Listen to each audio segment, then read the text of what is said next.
Acho que já dá para a gente ir começando, né, e fazendo uma breve introdução da temática, das abordagens que a gente pretende, né, estar discutindo nessa noite de hoje.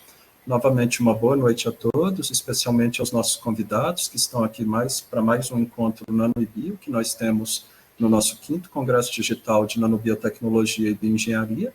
Esta é sempre uma sessão muito almejada, esperada por muitos dos nossos participantes, porque elas são sessões ao vivo, nas quais nós temos a oportunidade de debater questões de relevância, questões que muitas vezes são inquietações para as pessoas as quais têm procurado no CDNB uma ponte, digamos assim, nas quais possibilite conectá-las a situações do mundo que estão cada vez mais exigindo que as pessoas tenham outras alternativas, outras opções, para além das jornadas acadêmicas, onde muitos de nós acabamos iniciando, né, toda a nossa trajetória.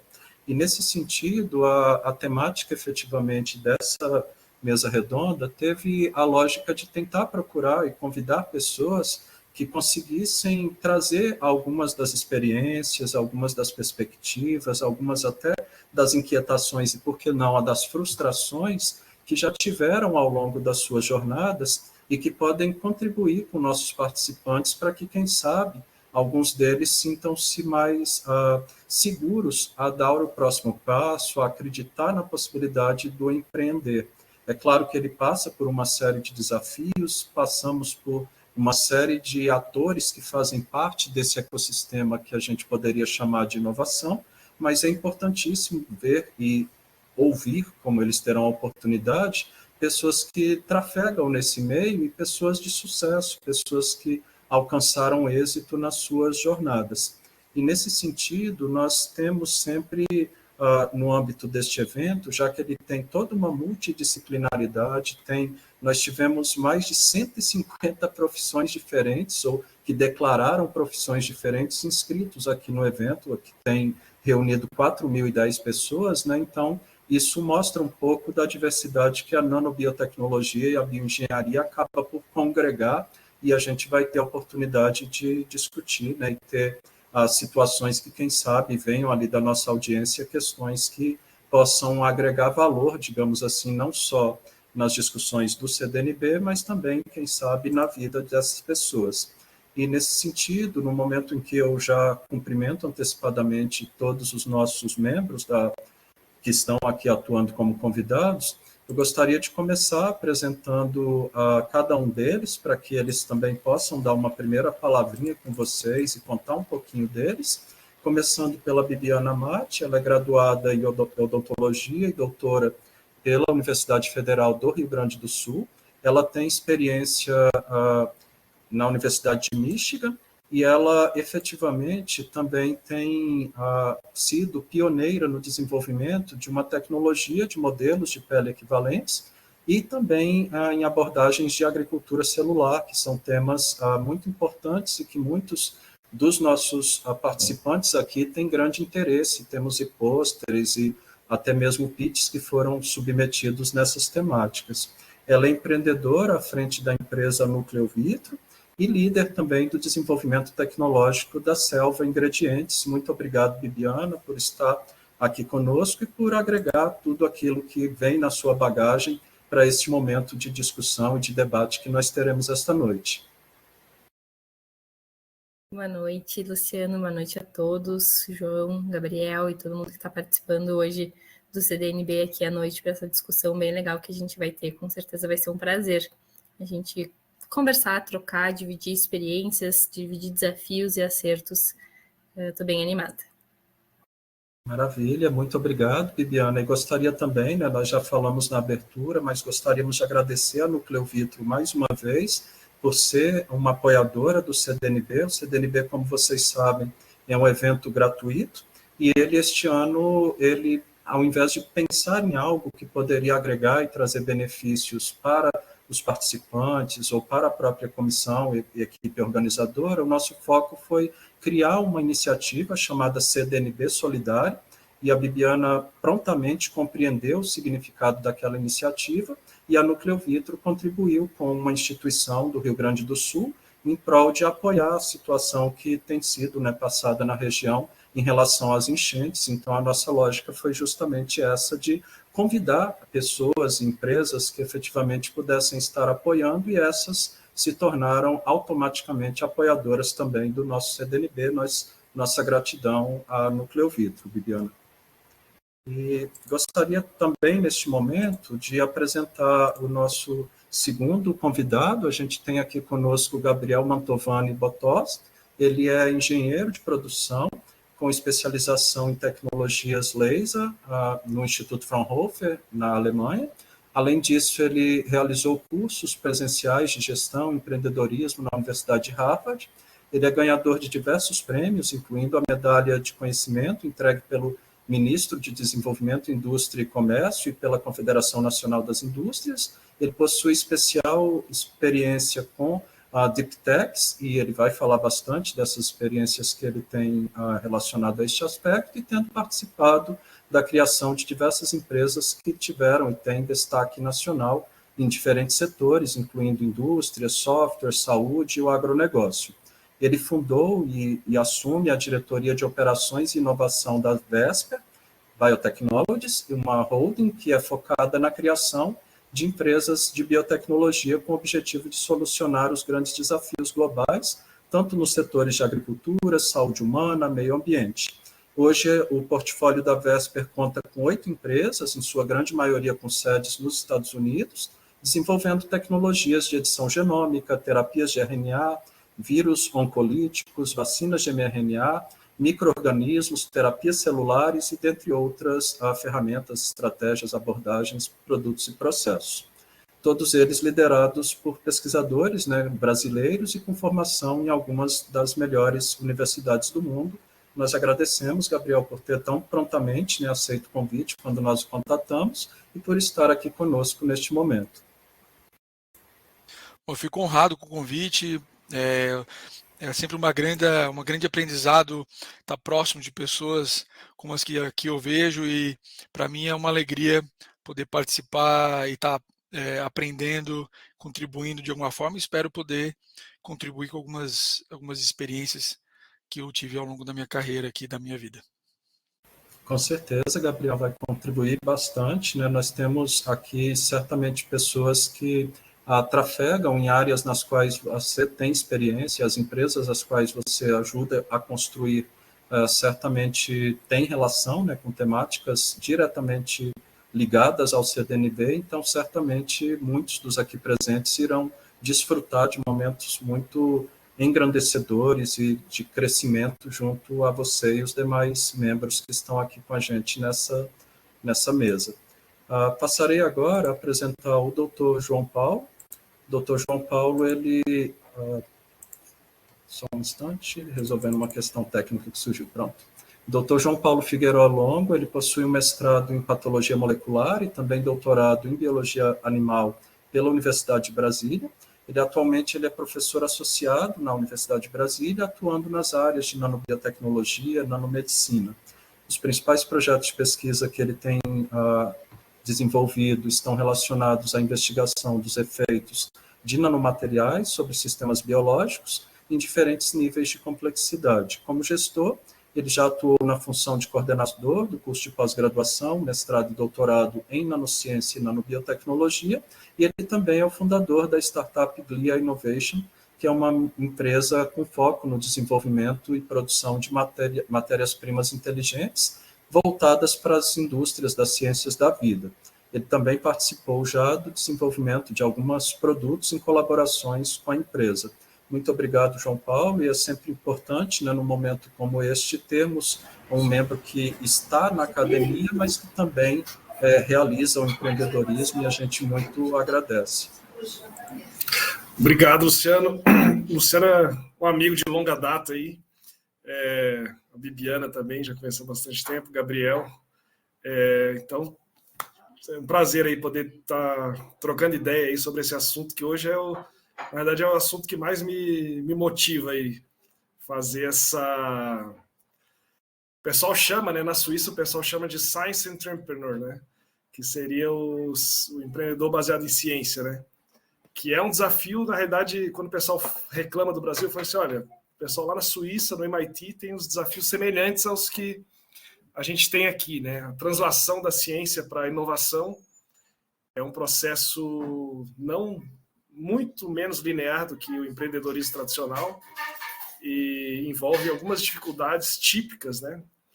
E quando a gente vai para esse assunto aí de hard science, que hoje a gente está tentando modificar a nomenclatura para deep techs, né? Você tem algumas características um pouco mais que dão essa complexidade para esse processo. Então, estou muito interessado nisso, estou tentando estudar, estou escrevendo um pouco sobre isso também, então é algo que me interessa bastante, esse tema, e eu estou completamente envolvido aí tentando entender e vivenciar esse processo aí. Maravilha, obrigado, João. Certamente nós teremos muita oportunidade, né, de trocar ideias e figurinhas sobre essa abordagem, esses temas. Então, dando início, né, a esse momento, eu gostaria de começar, e até para que a nossa audiência vá começando a se sentir motivada a fazer perguntas, a tentar ouvir de vocês, ouvir um pouquinho de cada um, algo que não tem uma resposta, obviamente, pronta, mas que certamente move alguns deles, que é o porquê empreender. Então, eu acredito que muitos dos aqui presentes ainda têm essa dúvida, por que empreender? E acredito que, como todos aqui somos cavalheiros, sabe, Bibiana, acho que estão passando toda a bola para ti começar e, em seguida, a gente vai passando aos demais membros da mesa. Combinado. Eu puxo essa primeiro, depois eu cedo a primeira resposta, mas acho que essa, para mim, tem um sentimento que, para mim, foi bastante forte na época que eu fazia o meu doutorado, mais especificamente. No doutorado, eu já estava trabalhando com diferentes técnicas de engenharia tecidual, e eu sentia que uma certa inquietação, né, de como que a gente levava essa pesquisa realizada na universidade para aplicações relevantes, né, em empresas e na sociedade. Ao mesmo tempo, eu tive algumas experiências nos Estados Unidos durante a graduação e depois durante o meu doutorado de sanduíche, em que nos Estados Unidos é muito mais comum, né, que doutores fossem contratados por empresas, né. Então, quem estava fazendo doutorado tinha dois caminhos muito claros, ou seguir na academia ou né, seguir numa carreira de mercado, de indústria. E na época, no meu contexto, pelo menos no meu programa de pós-graduação em Porto Alegre, eu não via tanta oportunidade. Eu via muito mais como uma sequência de seguir na carreira acadêmica. Era a grande maioria, né, dos meus pares, era para onde eles estavam seguindo. E aquilo me deixava um tanto quanto frustrada no pensamento de que, bom, mas eu quero, né, ter realmente essa aplicação diferente, quero trazer parte para a sociedade. E foi um pouco no sentido de, bom, se eu não vou, talvez, ter um lugar que eu queira trabalhar numa empresa, talvez eu precise criar esse lugar. Então, minha motivação de empreender foi, eu quero seguir pesquisando, aplicando tudo isso para a sociedade, e talvez a forma de fazer isso seja tendo uma empresa.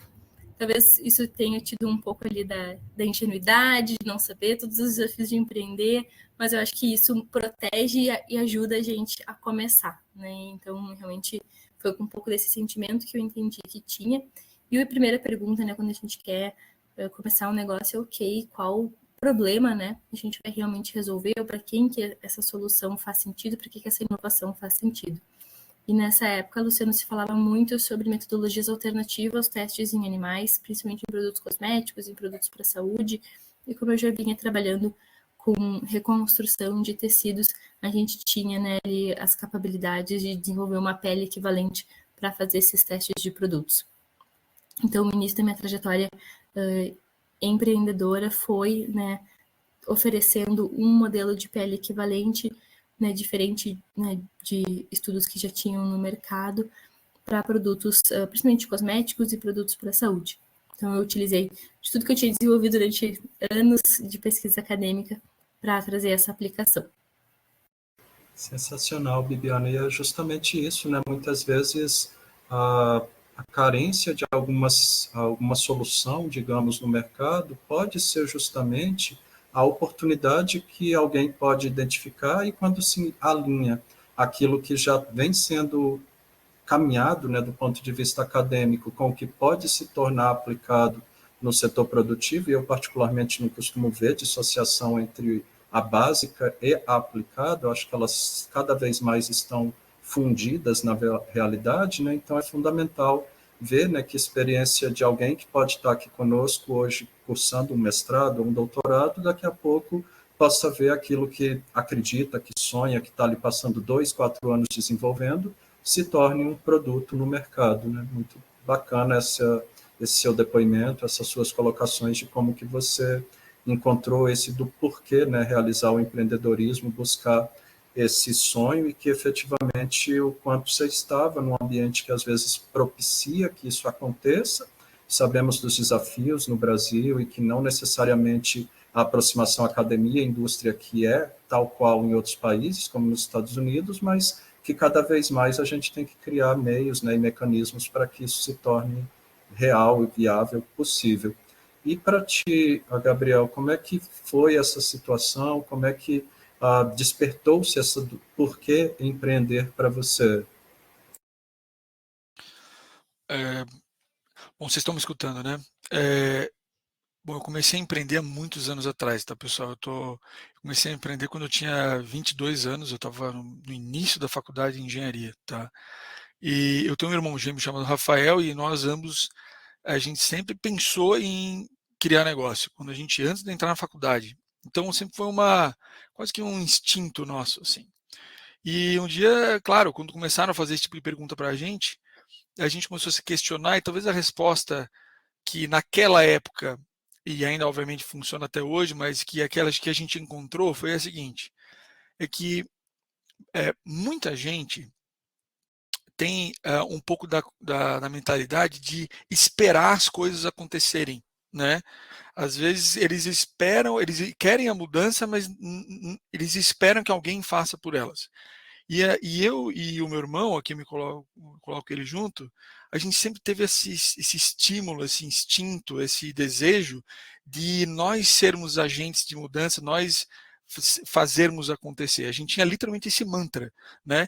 E é claro que isso não significa que quem não é um empreendedor, literalmente um empresário, não faça acontecer. Não confunda o empreendedorismo com o empresário, são coisas diferentes. Tá? Você pode ser empreendedor e mesmo assim ser um funcionário de uma empresa. Você tem que ter o espírito empreendedor, né? O espírito de fazer acontecer, o espírito de ser um inconformado com as situações do jeito que elas são. Então, eu acho que o empreendedor é um transformador. O empreendedor é uma pessoa que quer mudar a situação da forma que ela está hoje para algo melhor do que está hoje, né? Então, isso é um pouco da resposta que eu tenho lá do início. E uma outra coisa que eu queria adicionar é o seguinte: para mim hoje a pergunta seria: por que empreender em biotecnologia? Porque eu trabalhei quase 20 anos fora da biotecnologia e agora eu entrei na biotecnologia. E aí teve uma motivação pessoal. Eu tenho, além do meu irmão gêmeo, eu tenho mais 2 irmãs gêmeas, e a filha de uma delas, quando tinha 4 anos, e hoje eu tenho uma filha de 4 anos, ela teve um câncer metastático, um neuroblastoma quimio-resistente, e isso mudou completamente a minha vida e a vida da minha família. A gente conseguiu incluir ela num teste clínico lá em Madrid, na Espanha, e ela com anticorpo monoclonal que salvou a vida dela. E nessa fase, eu lembro que eu larguei tudo que eu estava fazendo, eu falei, cara, de agora em diante, eu vou dedicar minha vida, meu capital, tudo que eu tiver para resolver problemas sérios, né? Para resolver coisas relevantes. Então, não só o desejo de empreender para realmente fazer algo, mas fazer algo bom para o mundo, né? Deixar um legado e fazer esse tipo de coisa acontecer. Então eu comecei a procurar empreendedores, eu comecei a procurar cientistas no Brasil. Quem são pessoas literalmente brilhantes, assim, né? E a gente, obviamente, óbvio que eu não consegui passar por todos. O Brasil tem muita gente boa, como as pessoas que estão aqui com a gente hoje, mas eu fiquei muito impressionado positivamente com o nível dos cientistas brasileiros, né? E e a gente buscou alguns deles para auxiliá-los, porque muitas vezes o cientista ele é um artista, ele sabe muitas vezes resolver coisas que só parecem ficção científica, mas ele muitas vezes não tem o conhecimento necessário para construir um negócio em volta daquilo. Então aí a gente começou a falar, deixa que eu te ajudo a fazer isso acontecer, vamos fazer junto. Então a gente começou a empreender através da ciência de pessoas brilhantes que o Brasil tem, em vez de daquela publicação ficar mofando na biblioteca. Excelente, Gabriel. E é bem, eu acho que na linha, né, de uma questão que o Vitor mandou para você, que é relacionada a se o mercado brasileiro é um bom mercado para empreender em biotecnologia. Acredito que no cenário que você colocou, no qual justamente já tem essa massa crítica de excelentes profissionais, pesquisadores, cientistas, é capaz que esse é um ambiente propício, né, de fato, para empreender. Bom, se você quiser que eu responda essa questão agora, eu posso responder, ou não sei, você quer que eu responda agora, é isso? Tá. Sim, pode sim, em seguida a gente fala com o João. Tá legal. O Brasil, eu vejo duas coisas. Por um lado, o Brasil tem um enorme potencial, tanto que hoje eu só invisto nisso, tá? A gente tem full-time, all-in, dedicado à criação e o desenvolvimento da biotecnologia avançada brasileira, tá? Eu acho que o Brasil tem muito potencial. Pensa o seguinte, pessoal, a gente está num país continental com a maior biodiversidade do mundo, é uma potência de agronegócio. Tem muita gente aqui que podia estar dando aula em qualquer universidade americana, e muitos estão lá fora. E a gente, só que a gente ainda é uma referência global em carnaval, sabe? A gente ainda pode fazer muito mais, né? A gente ainda, infelizmente, ainda não é uma referência global em inovação. Quando a gente fala de biotecnologia, tá? Ainda, mas isso vai mudar. E mesmo quando a gente fala de Embrapa, agronegócios e coisas que vocês falam, poxa, o Brasil não é uma potência global em agro, o Brasil é uma referência global em produção de alimentos, um commodity, mas a tecnologia, muita coisa da tecnologia já, com certeza foi desenvolvida aqui e é muito bacana, só que genética de sementes, ainda muitos químicos, muitas coisas que são feitas ainda, a gente é refém de multinacionais. Então, o Brasil, o que eu quero dizer com isso é que o Brasil tem muito a fazer e muita capacidade a fazer, né? Então, para quem está empreendendo no Brasil, eu penso duas coisas. Primeiro, eu acho que é um dos melhores setores e é um dos melhores setores que vai crescer nessa e na próxima década. Eu acho que, talvez, assim, se fosse selecionar 3 áreas que vão bombar para frente, inteligência artificial, biotecnologia e energia, né? Por outro lado, eu estou aqui, nesse exato momento, estou falando dentro de um banco aqui na Faria Lima, né? Então, a Faria Lima ainda desconhece tudo que vocês estão fazendo aí, pessoal. Se vocês forem falar com um investidor, ele vai achar que vocês são um pesquisador, que ainda estão early stage, que estão lá na faculdade, que não sabe nada, não sei da ciência, não sabe fazer negócio, não é competitivo internacional. Eles não sabem o modelo de negócio de biotech, é completamente diferente do modelo de negócio de empresas de software e indústria. Então, existe um desconhecimento muito grande do universo de investimentos em biotecnologia. Então, falta capital. É muito difícil, é um desafio muito grande os cientistas criarem negócios, porque eles têm dificuldade de levantar capital para isso. E muitas vezes não é porque o negócio é ruim, é porque é o investidor que desconhece. Então, existe um abismo entre academia e indústria que precisa ser resolvido. E para resolver isso, é por isso que eu estou aqui. É por isso que eu estou aqui. Eu estou catequizando muita gente, né? Mostrando para eles que, cara, com os timings das coisas, como é que é a dinâmica, como é que faz dinheiro com isso. Que não é um negócio de 20 anos que precisa de $1 bilhão. Que é um negócio que, às vezes, em 3, 5 anos você consegue resultados. Mas não é um negócio de software que você vai ter receitas. Muitas vezes você fica 5, 6 anos sem R$1 de faturamento. Mas a tua empresa pode valer mais de $1 bilhão.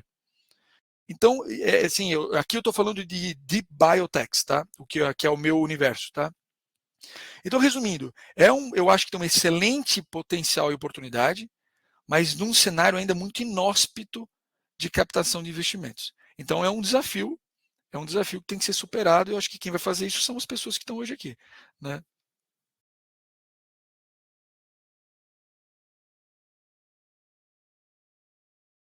Consegui responder, Luciano? Com certeza, Gabriel, absoluta certeza. Certamente o que a gente tem que realmente um dos lemas aqui deste evento é pavimentar trajetórias, é buscar jornadas que se tornem iluminadas de alguma maneira, né, e que efetivamente acabam ofertando, né, um caminho, um ambiente propício para que as pessoas consigam encontrar, né, os caminhos, encontrar o empreender, encontrar, se não for o empreender, algo que efetivamente elas consigam crescer, né, consigam se desenvolver. E acho que é mais ou menos nessa linha, né, João? Eu até queria começar pela filha dele, perguntando para ela se o papai dela trabalha demais, até tipo numa hora dessas ainda trabalhando, mas só brincadeira, não sei se ela quer responder. Acho que ela vai dizer sim, porque era a hora dele estar... Brincando ali já. Mas fica à vontade, João, no seu caso, o que é o seu porquê empreender, né, estando na academia, sendo professor universitário, mas também tendo, né, sido picado por essa mosquinha benéfica do empreendedorismo. Eu acho que eu não me preparei durante a tarde para responder esse tipo de pergunta. Eu vi a Bibiana falando, eu falei assim, vou voltar no tempo aqui para fazer uma terapia comigo e ver como é que foi esse processo, né? E aí, na realidade, eu acho que começou... minha carreira é altamente aleatória, assim. Eu não sei se a Bibiana sabe, eu formei em odontologia também. E aí, logo no primeiro, segundo semestre, me meti lá no laboratório e eu caí no laboratório de nanotecnologia, né? E aí aquele negócio foi fantástico para mim, assim. Pô, comecei a ver aqueles negócios de... O pessoal trabalhava com fluido magnético, pô, umas águas que eram magnetizáveis, assim, parecia um filme de ficção, né, dentro do laboratório. Eu me meti lá, ficava lá o dia inteiro. O Luciano saía mais tarde, mas eu passava bastante tempo. E, enfim, me apaixonei por aquele negócio e me dividi ali na graduação no lance da clínica, né, que tinha as atividades clínicas e as atividades laboratoriais, né? E aí eu acabei fazendo meu mestrado, meu doutorado relacionado com meio que a aplicação de nanotecnologia dentro da odontologia, né?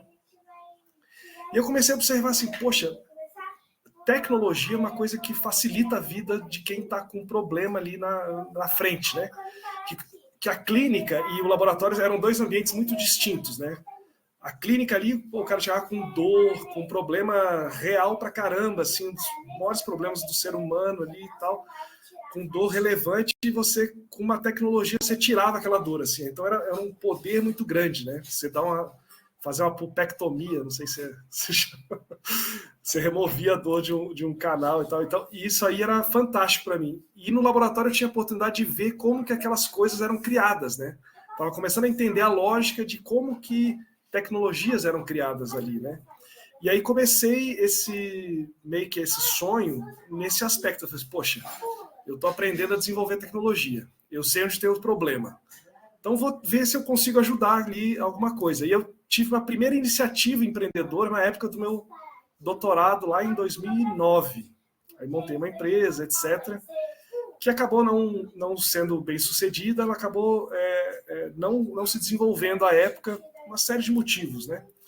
E aí deixei de lado assim, essa atividade, vamos dizer assim, empreendedora, mas não é que eu deixei de lado, eu meio que botei ela para dormir, deixei ela adormecida ali dentro da mente. E fui de cabeça para a academia, eu sabia ser cientista e sabia pensar como tecnólogo, vamos dizer assim. Voltei para a academia, fiquei na academia e tal, e aquele negócio ficava na minha cabeça, né? E aí, como eu tinha tido uma primeira experiência, eu falei assim, dessa vez eu vou estudar. Então, vou estudar, fui procurar referências teóricas, comecei a frequentar eventos científicos, eventos de empreendedorismo que aconteciam aqui na cidade, fiz formações, fui para fora estudar um pouco, ver como é que as pessoas faziam em outros locais. E aí eu falei assim, poxa, estou começando a me sentir um pouquinho mais preparado. E aí, lá em 2017, 2018, eu tive a oportunidade de fundar, de voltar a tentar empreender, que seria, na realidade, usar aquele conhecimento que eu aprendi para desenvolver tecnologias para criar uma solução que fosse útil para alguém, né? E à época eu estava estudando bastante nanotecnologia, etc., e acabou que eu tive a oportunidade de fundar uma empresa que desenvolve, né, matérias-primas para a indústria cosmética. E isso aí foi bem interessante porque na minha primeira tentativa de empreendedorismo, eu foquei bastante em fármacos, que é uma curva, como o Gabriel falou, muito mais longa, né? E aí na segunda iniciativa que eu tive, eu participei do desenvolvimento dessas tecnologias para cosméticos, que a curva regulatória é um pouco mais curta. E isso me deu uma satisfação enorme, pessoal, e vamos dizer assim, fechou o ciclo, né? Eu consegui entregar uma solução real para alguma pessoa. Então, na realidade era uma indústria, né? A gente trabalha no B2B, mas a indústria ficou muito satisfeita com aquele negócio que a gente tinha criado. Falou assim, poxa, esse negócio está me ajudando, está facilitando, está agregando valor. E aí, tanto é que a gente usa o logo da Glia, né? A gente cria a sua liberdade. O que é a sua liberdade? A gente gera soluções que vão dar mais liberdade financeira para ele. Não é liberdade, assim. A gente consegue gerar mais valor para ele consegue agregar valor, e ele consegue ter uma folga no faturamento dele e ele fica satisfeito. Então, aquilo lá fechou um ciclo para mim, de ter o conhecimento, desenvolver a tecnologia e atender um problema que era relevante ali para aquela indústria. E aí, de lá para cá, 2018 para cá, a gente foi desenvolvendo cada vez mais coisas, cada vez mais processos, etc. A Bibiana participou de vários projetos, né, com a Núcleo In Vitro, validando lá várias das nossas tecnologias, né? E hoje a gente conseguiu... Bom, e aí ao longo dessa trajetória a gente fez uma fusão com outra startup, que foi outro processo muito legal, e a gente fundiu a nanotecnologia, que era o Nicolas, que estavam trazendo essa abordagem, com a Sheila, que tinha o conhecimento de biotecnologia e desenho de peptídeos. E a gente misturou essas duas tecnologias e a gente conseguiu criar uma coisa que era inovadora em termos mundiais. Assim. A gente consegue hoje construir matérias-primas que atingem células específicas na pele. Uma coisa que eu sonhava lá na minha graduação, que na realidade eu via nas aulas, né, de nanomedicina, etc. Hoje a gente consegue decorar a superfície de nanopartículas com peptídeos e endereçá-las para células-alvo, e isso gerando valor para a indústria que a gente atende e gerando valor para os usuários dessas tecnologias, né? E aí, assim, como a gente trabalha no desenvolvimento de matérias-primas, muitas vezes ninguém sabe que está usando nossos produtos, né? Aí volta e meia alguém fala assim, nossa, aquela marca lá é muito top, não sei o quê. Eu falei, pô, lá tem matéria-prima nossa. Aí eu falo para a pessoa, né? Aí a pessoa, não, me arranja um produto. Aí você, não, mas eu só tenho matéria-prima. Mas é legal de ver o ciclo fechou ali e conseguir... Isso aí dá muita satisfação, quando você entrega algo que realmente deixa uma pessoa satisfeita e consegue agregar valor para um processo econômico. Aí, financeiro ou não, mas ele consegue gerar esse valor dentro desse processo de criar uma coisa nova. E no final das contas, esse processo ele realiza aquela ideia de que só a inovação que vai conseguir trazer prosperidade de fato para aquela comunidade que está ali. Porque se a gente for pensar, o Gabriel estava falando, a gente é um grande produtor de alimentos, né? E de minerais, etc., de commodities. Basicamente o que a gente fazia, né, há muito tempo atrás, né? Um dado absurdo, né, do agronegócio, a Holanda exporta em valor nominal o mesmo valor que o Brasil. Pô, mas os caras, o que eles fazem? Eles pegam esse lance que tem aqui dentro, aqui entre essas duas orelhas, que a Bibiana está fazendo lá, matuta um pouco, puf, puf, puf, gera valor. E aí o que acontece? Pô, o holandês vive maravilhosamente bem, entendeu? E isso que é o negócio que me move hoje, assim, é conseguir gerar coisas, processos, produtos que consigam criar esse ambiente mais próspero para a gente. Então, a diferença de uma nação próspera é que ela produz mais com menos. Então, assim, a área lá da Holanda, sei lá, deve ser o tamanho do Espírito Santo, talvez, não sei. Mas eles exportam o mesmo valor nominal que a gente. Não é admissível isso hoje. Então, e nós, cientistas, somos parte desse ecossistema, a gente não é responsável, né, total, mas a gente faz parte de mostrar que existem formas de fazer as coisas de maneira mais fácil, né? Que nem o pessoal fala, tem forma de coçar a orelha direita aqui de uma maneira mais fácil, né? Você pode coçar aqui, você não precisa dar a volta ao mundo para conseguir resolver as coisas. Então, hoje, meu propósito de vida é conseguir pensar em ciência e pensar em inovação de uma forma junta para tentar criar mais prosperidade onde eu estou envolvido. Então, esse aqui é que me motiva aí atualmente. Excelente, João. Eu acho que é bem nesse rumo mesmo, né? E até uma das perguntas do Vitor agora há pouco era relacionada à eventual questão de a falta de um ambiente propício à inovação, se ele iria levar as pessoas, né, a ter uma evasão do país, ou o que muitos chamam de fuga de cérebros, né? Então, criando-se esse ambiente aqui, oferecendo-se oportunidades, tendo atores mesmo desse processo que estejam sendo bem-sucedidos e a engrenagem andando, caminhando, acaba que oferece ambiente propício para que essas pessoas fiquem. E um dos aspectos vem justamente na pergunta seguinte da Luísa, e aí eu gostaria de passar a palavra à Bibiana primeiramente, que é a questão dos aspectos regulatórios. Então, muitas áreas, como a própria nanotecnologia, até bem pouco tempo, muitos e ainda alguns aspectos da biotecnologia, e na vertente que a Bibiana atua principalmente, que é a bioengenharia, inúmeros desafios ainda existem, né, do ponto de vista regulatório. A gente sempre tem uma proximidade muito grande com a Anvisa, e na edição passada, um dos nanobioencontros justamente tinha representantes da Anvisa. Como é que você tem visto, Bibiana, nesse cenário, não apenas em nanotecnologia, que aí é o que a Luísa fez a questão, mas no cenário da bioengenharia, das terapias avançadas, como é que você tem visto o aspecto regulatório, de certo modo, dificultando, causando entraves para que startups, novas iniciativas cresçam e efetivamente permitam, né, transformar avanços científicos em inovações? Boa, esse com certeza é um ótimo ponto. Eu vou só fazer um comentário inicial, e até vou confirmar, Luciano, tu é dentista por um acaso ou não? Só o João que me trouxe essa novidade. Só o João, eu sou biólogo, pelo menos o que consta lá no meu diploma está escrito biólogo, depois o mundo foi mexendo. Não, é que muitas vezes as pessoas se surpreendem quando eu digo que eu sou dentista, eu imagino que o João também, né, que o diploma diz isso, mas até acho que é um ponto que é legal a gente compartilhar, como tu falou, tem tantas profissões hoje aqui envolvidas, de que muitas vezes as pessoas fazem uma graduação e ficam naquela caixinha, né? Eu acho que a gente tem 2 exemplos de ter o mesmo diploma lá dizendo do cirurgião dentista.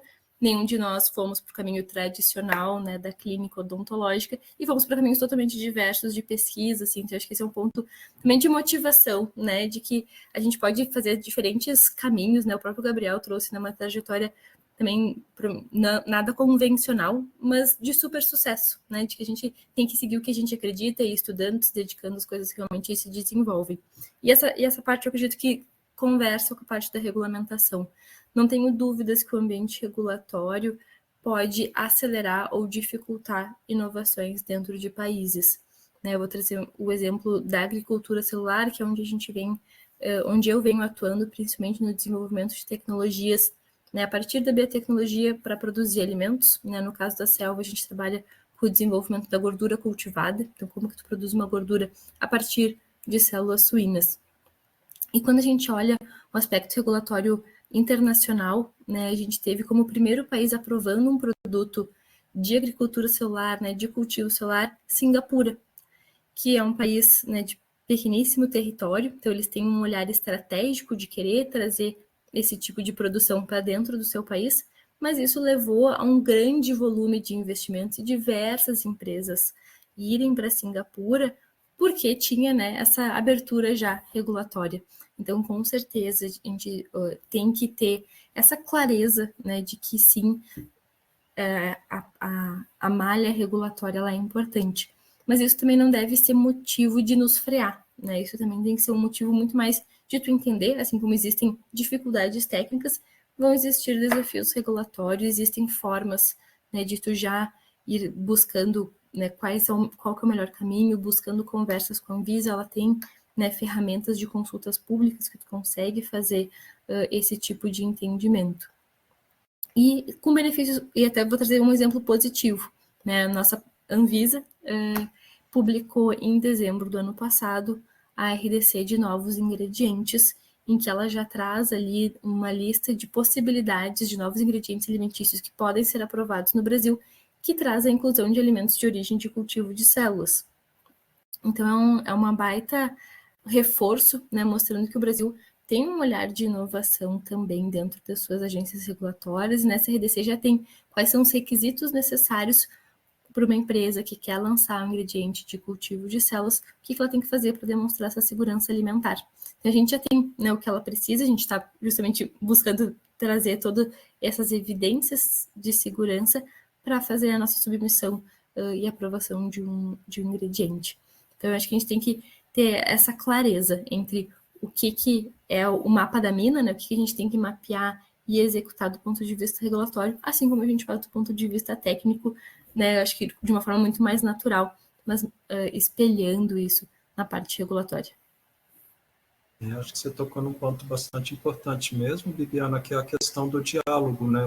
A gente nunca pode tratar uma agência que está atuando do ponto de vista regulatório como uma adversária, mas sim como uma aliada em prol do empreendedorismo, da inovação, de entregar algo com proposta de valor para alguém, né? Para alguém que realmente reconheça valor, porque senão não faz sentido algum. E é dentro dessa perspectiva, acredito, João Gabriel, que o João Gabriel mandou uma mensagem também sobre as questões, acredito que cabe muito provavelmente mais para ti, né, Gabriel, sobre como criar ideias práticas na área de biotecnologia para começar a empreender. E que como, e aí ele atribui para qualquer um de vocês, né, que tenha interesse, como que vocês criaram os seus insights, de onde vieram as ideias que tornaram depois produtos, processos e, por que não, serviços disponíveis não só para a sociedade, em diferentes modelos de negócios, como também para pessoas, né, finais interessadas naquelas soluções. Bom, começo aqui então do meu lado. João Gabriel, acho que é uma excelente pergunta. Eu acho que são coisas, eu acho que até de uma certa forma é um pouco diferente se você depende do setor que você está. Se você está, por exemplo, no setor de software, é muito mais aquela, qual que é uma dor, por quê? Quando eu falo qual que é a dor do cliente, qual que é uma necessidade do mercado, porque quando você fala de software, o desenvolvimento do produto é o menor dos problemas, tá? Assim, literalmente, você desenvolve com pouco capital na garagem da sua casa, né? Entre aspas. Hoje em dia até não está tão barato porque programadores custam caro, mas vamos dizer, se você souber programar, você faz isso com relativamente baixo custo. Qual que é o grande desafio em software? É market share, é você conseguir fazer com que as pessoas assinem o Netflix que você vai receber todo mês lá e no final do ano você vai ter um Annual Recurring Revenue, um ARR, que vai ser um múltiplo do seu valuation e é assim que você faz dinheiro com esse negócio. Tá? Então ali é muito mais rápido entre ideia, produto e o desafio está depois, que é essa questão de entrar no mercado para ver se o mercado realmente quer aquilo que você idealizou. Tá? E sempre parte disso. Será que eu encontrei uma dor relevante? Será que as pessoas pagariam por isso? Será que é um problema que dói o calo? Será que é um negócio... Porque uma coisa que você tem que tomar muito cuidado é quando você fala com investidor, ou com colegas, ou com um monte de gente, muita gente bate nas tuas costas e fala, legal, vai em frente, mas pouquíssimas pessoas vão tirar dinheiro da carteira e botar na mesa. Então, às vezes é muito legal, eu sugiro, e eu estou falando isso para você depois, agora eu estou com 40 anos, tá? Talvez quando eu tinha 25 anos eu não falaria isso. Mas, cara, conversa com pessoas com experiência, conversa com pessoas da área, e não é para você dizer ter como verdade tudo que eles vão falar, mas escuta, porque muitas vezes eles vão compartilhar com vocês experiências para dizer, esse setor aqui não vai que é fria. Por exemplo, você quer ficar milionário, a melhor área para você investir é empresa aérea. É só você pegar um cara bilionário, pede para ele investir em aviões e vai ficar milionário rapidinho porque vai perder dinheiro. Tá? Então, resumindo, tem setores que não são bons de investir. E é bom você escutar isso de algumas pessoas que têm experiência. Tá? Então, isso eu estou falando no mundo de software. Agora, quando a gente está falando no mundo de deep techs ou deep biotechs, né? O game é outro. Aqui o negócio é outro. Geralmente, você vai desenvolver a tua ideia ao longo da tua vida acadêmica. E geralmente, se é uma inovação internacional, global, geralmente os caras chegam lá no PhD e lá eles encontraram algo único, global, uma inovação global, e geralmente é assim que a gente, pelo menos, está conversando. Então, eu não criei ideia assim do nada. Eu pesquisei, tem toda uma metodologia de busca e seleção que a Vesper desenvolveu. A gente avaliou 4.500 projetos no Brasil, para vocês terem uma ideia, e selecionamos 8. né, desses projetos, né? Então é a pontinha da pontinha do iceberg ao longo de alguns anos. E assim, processos de avaliação bem intensos, né? E então a gente estava avaliando o perfil do cientista para ver se ele era realmente uma pessoa de ponta, se ele tinha o perfil, se ele era coachable, né? Tem pessoas que são muito arrogantes, elas não aceitam sugestões. Então pessoas que são muito cabeça dura. Então a gente tem que avaliar várias coisas e também avaliar se ele tem algo que tem alguns critérios. Esse eu queria que você anotasse, porque quem tiver aqui anote, tá? Porque se eu fosse começar um negócio, eu buscaria esses pontos que eu vou falar para vocês, tá? Primeiro ponto é se a inovação de vocês está resolvendo alguma dor relevante e de preferência global. Eu estou resolvendo um problema que não tem solução hoje. Porque se você tentar fazer alguma coisa, mesmo que seja uma melhoria, ela tem que ser muito significativa para que as pessoas comprem o teu produto. Você já vai começar competindo e tendo que convencer os outros que o teu é melhor.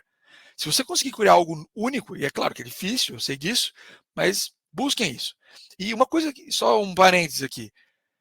O que a gente coloca na cabeça acontece, pessoal. Sério, a gente que não acredita. Escrevam a listinha como se nada fosse impossível. Eu literalmente fiz isso. Tá? Depois eu conto essa história aí, vai ser mais tempo. Mas primeiro item é esse. Estou resolvendo uma dor global que não tem solução? Segundo, essa dor, ela é relevante? Eu estou falando uma coisa que as pessoas buscam. Isso é relevante para a sociedade? Segundo ponto. Terceiro, no mundo de deep biotechs, de preferência, é patenteável? Porque eu acho que isso, tem gente que critica, né? Eu sou um fã, eu acho que tem que ter, assim, para minha visão, biotechs, que é o meu universo, tem que ter patente. A propriedade intelectual está ali, porque é isso que tu vai licenciar ou vender depois. Então, de preferência, patenteável globalmente. Então, uma dor relevante, que seja meaningful, que não tenha solução e que seja patenteável. E por último, uma coisa super importante, que seja uma plataforma tecnológica. Que seja algo que não é aquela, sei lá, aquela uma coisa que se der errado fecha a empresa. Porque isso aumenta muito a percepção de risco dos investidores. Se você tem uma plataforma tecnológica, uma vez que você valida a plataforma e você consegue fazer isso numa fase relativamente cedo da empresa, você cria um pipeline de soluções através daquilo que custam muito menos e você reduz drasticamente o custo e aumenta o valor. Entende? Deu para ter uma ideia?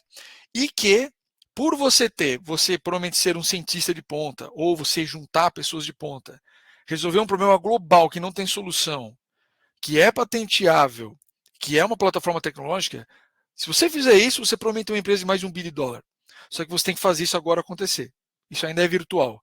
E aí vem todo o resto do trabalho de empreendedorismo, que é juntar gente boa, saber trabalhar duro e saber vender o teu negócio corretamente. Então, uma série de aprendizados aí que vem pela frente. Tá? Não sei se eu consegui responder, mas espero com ter certeza, ajudado. e se não, ali o João Gabriel coloca mais alguns comentários, né, e pergunta, com certeza. Eu acredito que é nessa direção mesmo, até porque, na prática, o indivíduo, como alguns que submeteram pitches de elevador aqui para o nosso CDNB, eles têm ainda alguma falta de percepção de quais são esses requisitos, esses critérios, o que a pessoa precisa levar em conta quando fazer uma construção de uma ideia, apresentar essa ideia para alguém, para que ela seja vendável, né? Para que alguém compre essa ideia. Isso vai muito na direção do que a Nayara perguntou ali em seguida, e eu acho que cabe redondo para ti, João, que o João, não sei se todos sabem, ele é professor da disciplina de empreendedorismo na Universidade de Brasília. Então, a pergunta da Nayara é se o empreendedorismo está ligado a características pessoais, natas, ou se vocês acreditam que é possível desenvolver um empreendedor, ou seja, oferecer a bagagem, que muitas vezes na academia nós não temos tantas oportunidades assim de aprender sobre empreendedorismo, e que efetivamente a partir dali essa pessoa consiga, pelas próprias pernas, caminhar na direção de construir, mesmo que ela não tenha um dom nato de ser empreendedor. O que é que você acha sobre isso, João? O que é que você pensa a esse respeito? Olha, eu não sei se existe uma resposta psicológica para isso. Assim, a gente todos nós observamos que algumas pessoas têm isso nato, né? Mas eu também vejo que o ambiente ele modula um pouco do comportamento, de tentar solucionar algumas coisas, de tentar ser proativo, de tentar observar melhor. Você vai em alguns ambientes, digo assim, geograficamente, né, delimitados, você vê que esse comportamento empreendedor, né, de tentar resolver uma coisa, tentar propor uma solução, tentar identificar um problema relevante, ele é muito mais presente do que em outras regiões, né? Então não é possível que naquela região lá mais homo sapiens tenham nascido com esse perfil psicológico. Eu acredito que o ambiente influencia, impacta nesse negócio, né? Não sei se a Bibiana tem... Nós somos de fora do eixo de São Paulo, vamos dizer assim, né? Mas quando eu vou a São Paulo, eu vejo assim que é um comportamento mais frequente, assim, ao meu ver, assim. Aqui em Brasília, onde a gente está, esse comportamento ele é segmentado em alguns ambientes, né? Algumas regiões e alguns grupos, eles possuem esse comportamento e outros não. Então, se você se diagnostica como não sendo aquele empreendedor nato, assim, aí você sabe, né, que a pessoa tem aquela... Eu acho que vale buscar um ambiente onde as pessoas conversem com isso, onde você tem mais exemplos, onde as pessoas estão envolvidas com o tema. Porque eu acho que isso aí ajuda a criar um tipo de comportamento que vai ser semelhante. Sei lá, estou pensando em exemplos mundiais, assim, o pessoal fala, né? Grandes comerciantes, né? Lá o Dom Pedro, quando queria povoar o Brasil, falou assim, vamos trazer os libaneses, né? Os caras trouxe milhares de libaneses para cá. Então, é um comportamento que deve ter um aspecto psicológico, individual ali da pessoa nato, mas eu acho que o ambiente onde a pessoa está, ele deve modular esses comportamentos nesse sentido aí. Eu acho que quando eu fui empreender pela segunda vez, uma coisa que eu fiz de forma ativa foi frequentar eventos de inovação, de empreendedorismo. Que ali eu vou ver como é que as pessoas pensam, como é que as pessoas trabalham, como é que as pessoas veem o processo. E na academia, o mesmo objeto ele pode ser observado das duas formas, né? E nós, vamos dizer assim, cientistas, a gente é apaixonadaço pelas soluções e quando você joga para o ambiente de empreendedorismo, eventualmente os problemas daquela solução são um foco maior. E parece trivial falar isso, só que muda por completo, né? Você quer arrumar uma briga na universidade e falar que uma tese não é original, que sua ciência não é relevante, como o Gabriel falou ali, passando, né? Porque a gente foca nesse negócio, a gente foca na solução. Assim, vamos dizer assim, o perfil, né, geral seria esse.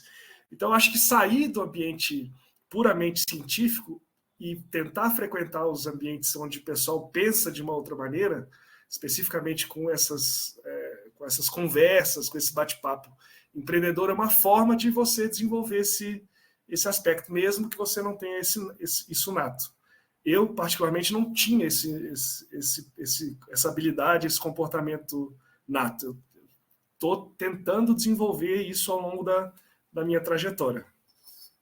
Acho que você tocou em 2 pontos bastante importantes mesmo, João. Um é o que eu costumo chamar aqui dentro da instituição, né, nas instituições que eu atuo, de desapegar dos ativos. Eu costumo brincar que é o OLX dos ativos. Então, tem pessoas que têm esse apego tão gigantesco aos projetos, às soluções, mas esquecem-se muitas vezes de estar resolvendo aquilo que Gabriel falou, que é a dor, o problema que efetivamente alguém tem. Então, se o sujeito não tem uma persona para a qual ele entrega aquilo, e, sobretudo, eu costumo dizer que não há inovação se alguém não perceber a proposta de valor naquilo que está sendo entregue, efetivamente fica vazio, né? Ou fica não funcional à etapa de produzir e entregar algo, já que não tem alguém demandando aquilo que está sendo feito.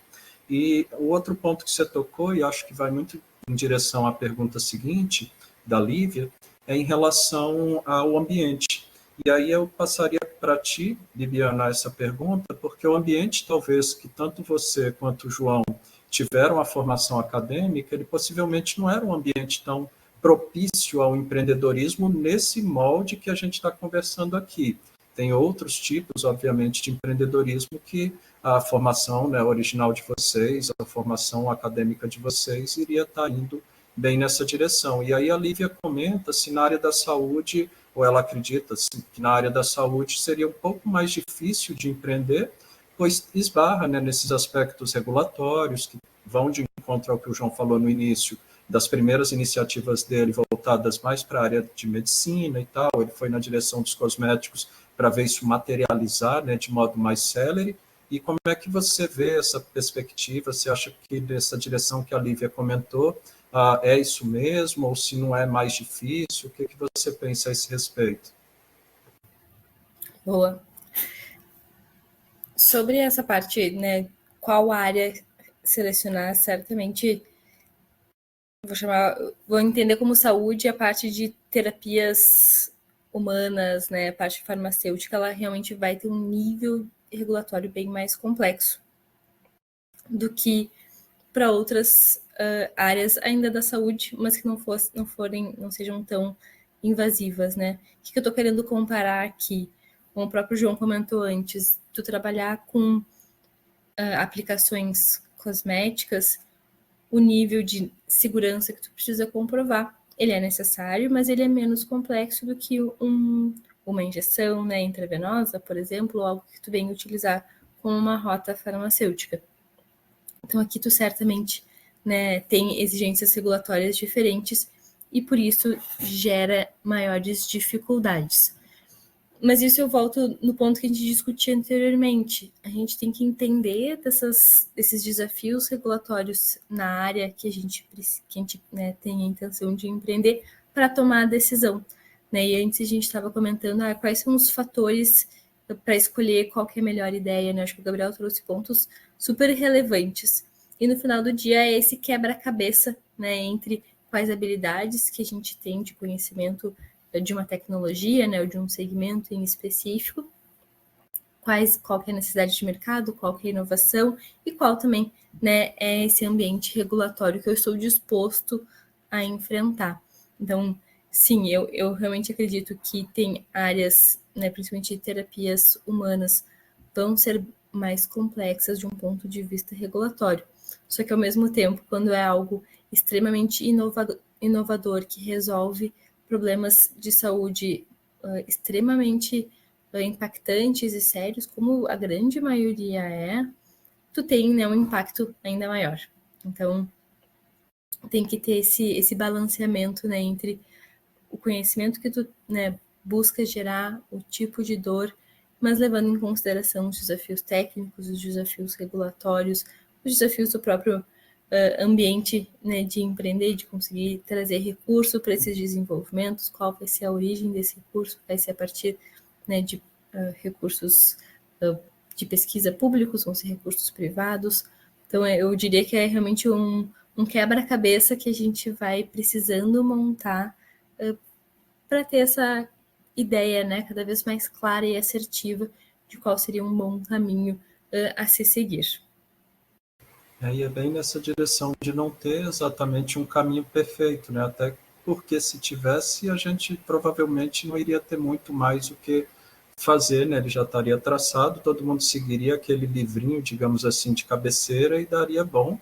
É claro que o Gabriel trouxe um deles aqui, a Amanda já escreveu na alma dela ali, pelo visto. Gabriel, ela fez um resuminho do que você colocou, de resolver o problema, se é disruptivo, de preferência, né, e não apenas inovador, se é patenteável e se tem uma inovação tecnológica por trás daquilo. Foi o que ela tentou estar resumindo aquilo que você trouxe.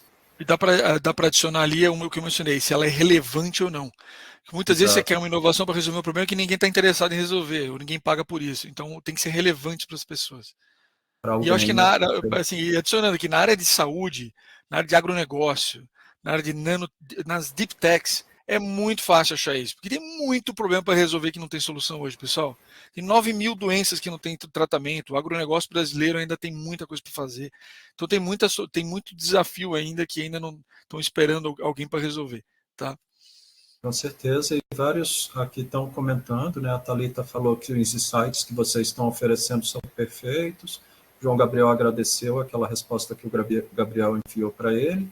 E a pergunta da aluna, eu acho que alinha para qualquer um de vocês que queira responder, mas estamos, digamos, nessa ordem lógica no momento do Gabriel. Você precisou ter boas habilidades de vendas, Gabriel, para você empreender, ou você precisava ter no time uma pessoa com todas as habilidades de vendas que foi chamada ali pela aluna? Como é que vocês pensam dentro da Vesper? Como é que foi a lógica? Mais uma excelente pergunta, o pessoal está afiado hoje aí, né? Eu acho, assim, tenho 2 comentários a respeito disso, tá? O primeiro é que você vai ter que saber vender sua ideia, em algum momento, de alguma forma, tá? Você precisa ser o Steve Jobs? Não precisa. Porque o cara que geralmente investe nisso, ele também não espera que você seja um as das vendas, porque ele está investindo numa coisa que é altamente tecnológica, ele até espera de você aquela postura mais de cientista, mais vamos dizer, mais nerd. Hoje em dia, nerd é um elogio, né? Eu adoro nerds, né? E então, assim, eu acho que você tem que saber vender a tua ideia para saber, você não precisa ser um vendedor. O vendedor, assim como a gente fala daquele cara, assim, o vendedor de automóvel, isso é até mal visto. O que você tem que saber é saber o seguinte: se você tem claro para você qual é o valor que você gera, se isso tem ou não tem solução, se tem concorrentes, qual que é a comparação da tua tecnologia com os demais, você já está fazendo a venda. Você tem que saber demonstrar essas informações. Olha, o problema que eu resolvo é esse, o que existe hoje é isso aqui, as limitações são essas, a minha solução é inovadora por causa disso. E isso aqui pode gerar tal resultado, né? Então, se você souber fazer isso, você já está sabendo vender. Agora, ao longo do tempo, para construir um negócio de sucesso, você vai precisar trazer muita gente boa para o teu time. Então, talvez, eu acho que a habilidade mais que você mais vai precisar é inspirar boas pessoas a querer trabalhar com você do que saber vender de fato. Eu prefiro 1000 vezes ter uma pessoa inspiradora que domina o assunto do que um vendedor no time, tá? Então esse é o primeiro ponto que eu queria falar. Uma outra coisa, eu não quero deixar de falar isso, que eu acho que é importantíssimo, que é o seguinte: quem vai empreender, geralmente o que acontece na universidade é que você vai lá e junta teus amigos para começar um negócio. E isso nem sempre é uma boa ideia, tá? O que eu quero dizer é o seguinte, cara: criar uma empresa não é o clube do bolinha. Criar uma empresa, você tem que cada pessoa tem o seu papel e tem que ter um motivo de estar lá. Não é porque ele é teu amigo que ele seria um teu bom sócio. Tá? Eu já cheguei a perder um amigo por causa disso. A gente era super amigo. Perdeu, digo, no sentido que depois a gente acabou não ficando mais junto. A gente começou um negócio há muitos anos atrás, não deu certo, a gente se estranhou. Eu falei, pô, esse cara não está na mesma linha que eu. Aí a gente se separou e aí aquela amizade foi comprometida, o que é uma pena. Então, assim, evitem cometer esse erro, sabe? Eu acho que avaliem bem quem que vocês estão trazendo para perto de vocês, se as competências são complementares, se ele tem o que agregar, por que está lá. Entendeu? Não... E obviamente que tem um excelente relacionamento de confiança de preferência. Então, só uma dica que eu não queria deixar de passar para quem está começando, que eu acho que vale ouro também, tá? Para evitar dor de cabeça. Além de contratar um excelente advogado, fazer um excelente contrato muito bem feito, com boas práticas de gestão, tudo isso aí que também eu acho que é uma outra dica importante. Com certeza, Gabriel. Certamente tem muitos ali que devem estar tomando nota rapidamente. Eu estou vendo que as perguntas estão só expandindo na nossa listinha. E uma delas, eu acho que às vezes até está parecendo que está sendo combinado, mas não houve nada combinado, que agora chegou justamente no momento uma pergunta para ti, na ordem que estamos indo ali, né, João, que é a questão de se ela primeiro, a Amanda afirma que é importante, né, criar um ambiente propício à inovação, e se nesse sentido, e ela pede dicas também, a galera está querendo dicas, e tem que ser assim mesmo, suguem nossos convidados que eles estão aqui ofertando, né, de presente para vocês dicas e oportunidades. Ela pergunta quais dicas que você propõe para trabalhar em sala de aula, para tentar instigar e até mesmo estimular que novos empreendedores sejam formados na academia. Bom, isso aí é um desafio, né? O teste que eu tento fazer nas minhas disciplinas lá, a gente... não sei se tem algum que já fez disciplina lá com a gente lá, mas as minhas disciplinas, elas têm um projeto de inovação que o cara faz a ideação e gera um projeto teórico de inovação ao longo da disciplina.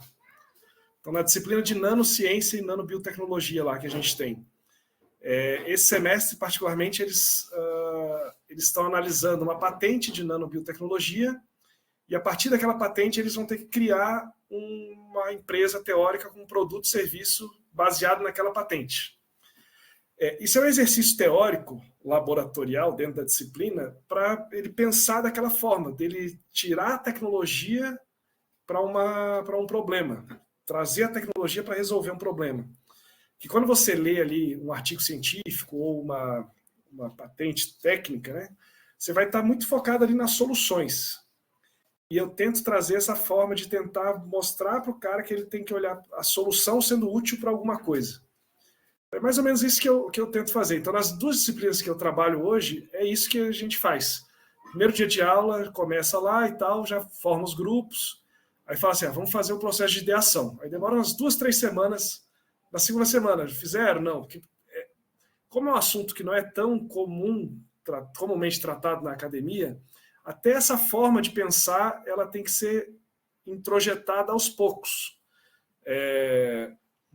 Você tem que ir por camadas, né? Falar assim, vamos começar a pensar desse jeito, começar a pensar dessa forma e tentar criar ideias de soluções que ataquem um problema.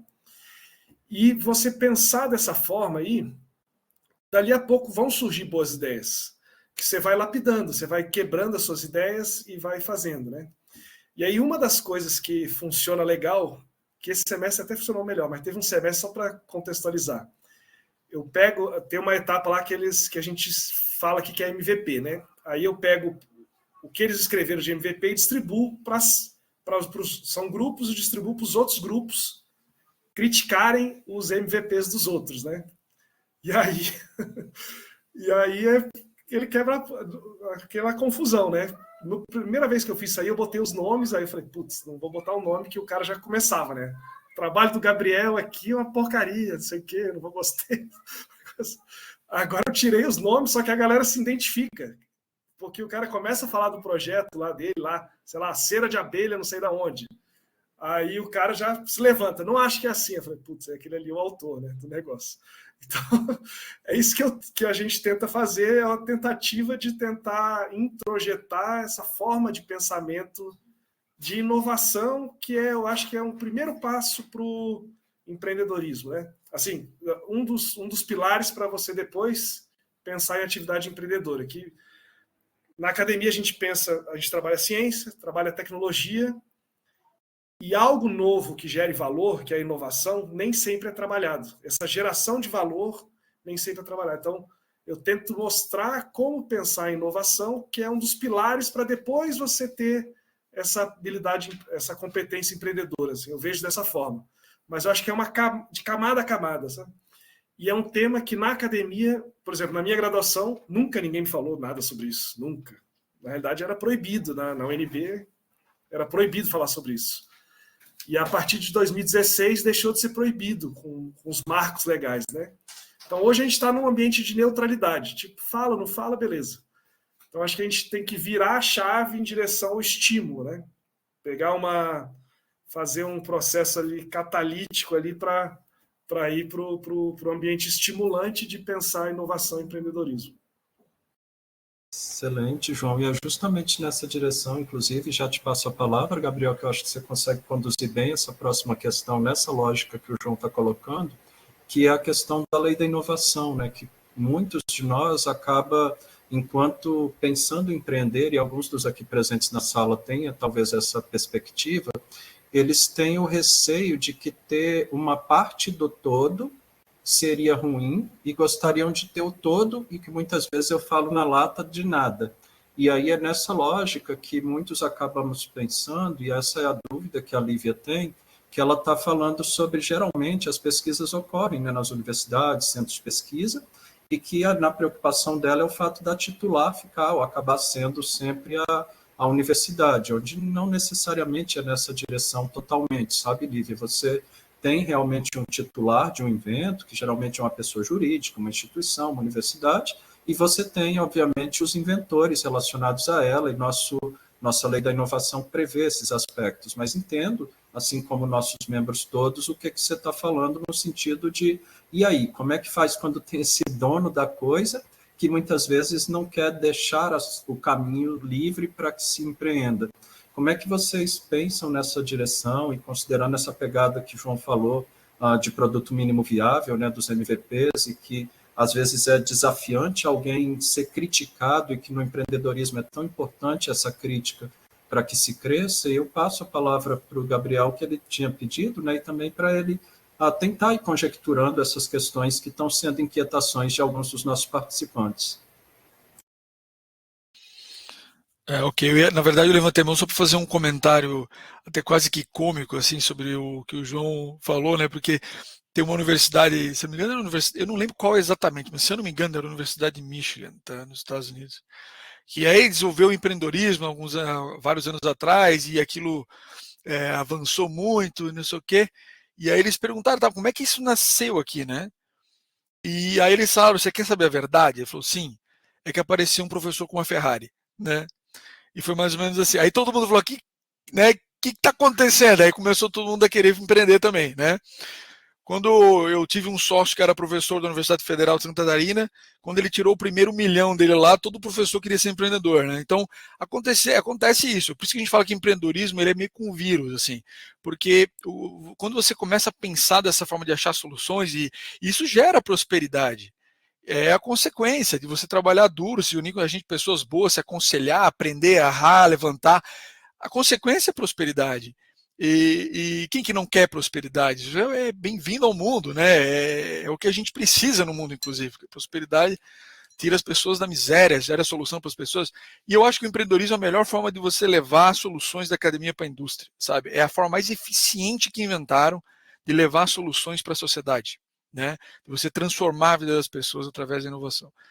Então, respondendo um pouquinho a tua pergunta, Lívia, sobre essa questão da universidade e desenvolvimento, propriedade intelectual, isso eu acho que é um desafio ainda a ser resolvido. Acho que avançamos muito, mas ainda há umas arestas a serem lapidadas. Então, existem universidades mais... Então, assim, como depende muito de universidade para universidade, então depende de qual universidade que a gente vai falar.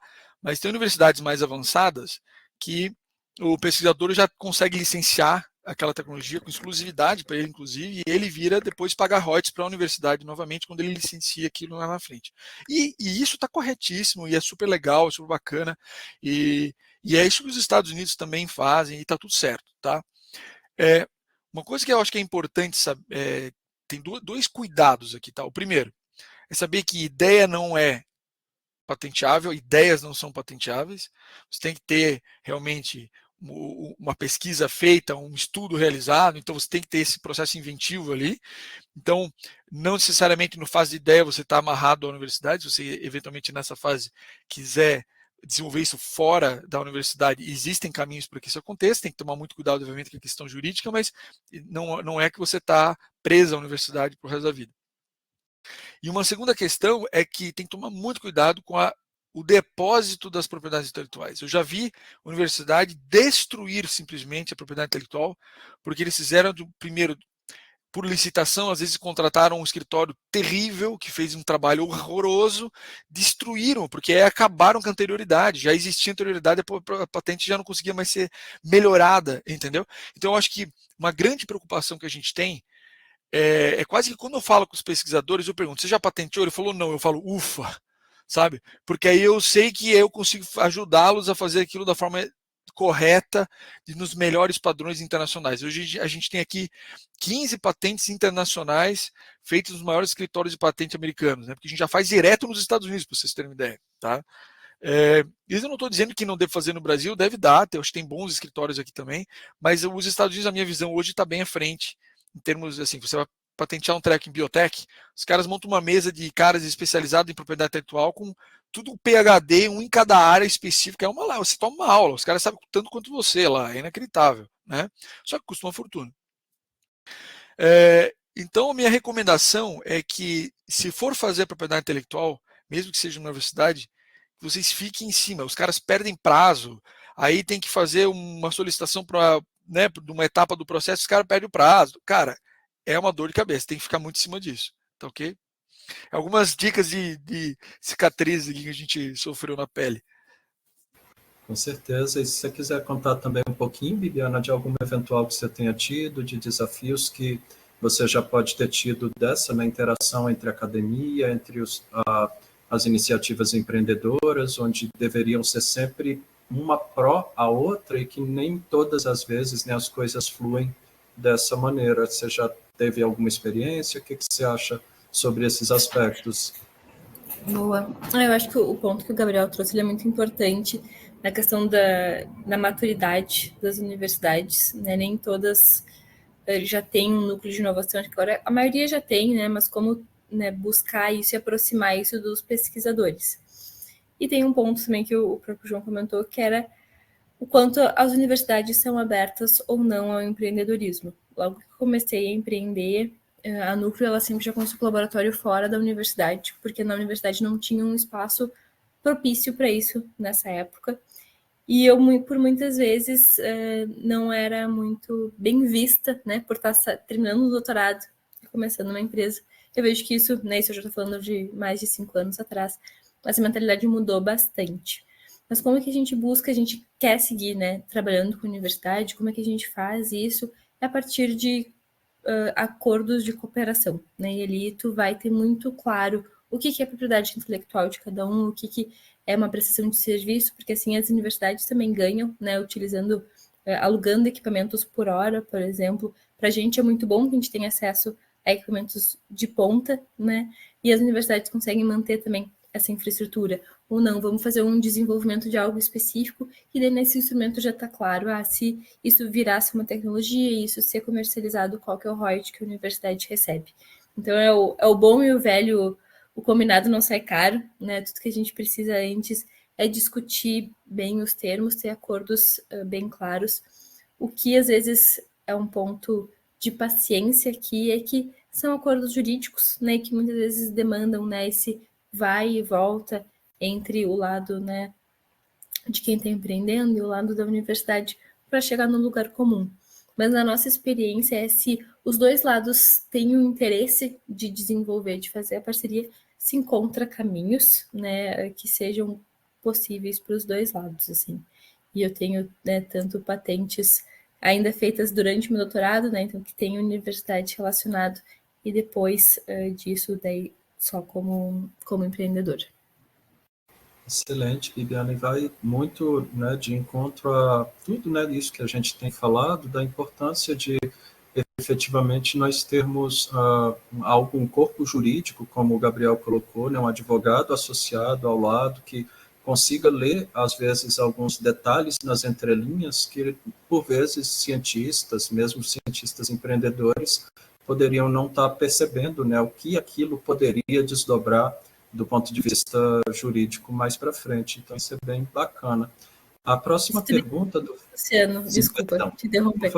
Eu tenho uma amiga que também tem uma empresa e ela sempre fala, tem duas coisas que a gente precisa ter bons, contadores e advogados. Então, isso realmente, assim, não adianta a gente querer ser cientista e também entender de contabilidade, entender de jurídico. A gente tem que ter uma boa rede de parceiros que a gente confie, que eu acho que avança muito e evita dor de cabeça. Adiciona um médico aí do lado que facilita também. Com certeza, muito bom mesmo. A próxima pergunta do Vitor, ela praticamente veio com o meu CPF, mas eu não estou na mesa, então não vou me meter no assunto, vou passar a bola para o João. Então, o Vitor pergunta, João, a gente introduzia nanotecnologia verde praticamente no Brasil numa época que foi quase que proibido falar isso. Então, a gente era muito criticado quando a gente usou a expressão nanotecnologia verde pela primeira vez lá em 2014, mas a gente já vinha tratando do tema em 2008, mas depois a gente foi vendo que geral curtiu. Então, quem bate, geralmente, pode ser porque, na verdade, ama, digamos assim, ou vai amar mais para frente. E aí, nesse sentido, o que é que você pensa sobre a nanotecnologia dita verde, sustentável, e se ela seria o melhor caminho para empreender em nanobiotech? Olha, eu não sou, vamos dizer assim, tão estrito. Os valores, vamos dizer assim, os valores que essa abordagem de nanotecnologia trazem são fantásticos. Eu acho que no horizonte que a gente busca seria isso. Mas eu, na minha prática, eu não fico estrito a isso. E eu acho que esses valores, eles têm que vir agregado com o potencial que a solução entrega. Então, inclusive, nem sempre a minha formação em nanociência e nanotecnologia, às vezes eu falo lá para o pessoal, vamos tirar a nano, que a nano está atrapalhando aqui nesse negócio aqui para solucionar isso. Por exemplo, agora a gente está trabalhando na universidade com os projetos de vacina para câncer de mama, e aí os primeiros projetos foram com nano, e aí a gente viu que sem a nano o processo era melhor. Então, assim, eu vejo que são valores de longo prazo, assim, bons, mas não é um princípio inegociável para mim utilizar esses valores para tentar resolver o problema que eu estou me propondo a resolver. Inclusive, e nesse sentido eu falo assim, busque ferramentas que consigam solucionar o problema. Vai usar nanotecnologia, vai usar biotecnologia, vai usar outro tipo de tecnologia farmacêutica, independe, mas desde que você esteja focado ali no problema. Então, hoje eu estou muito mais estimulado por essa questão do problema do que me prender na solução em si, né?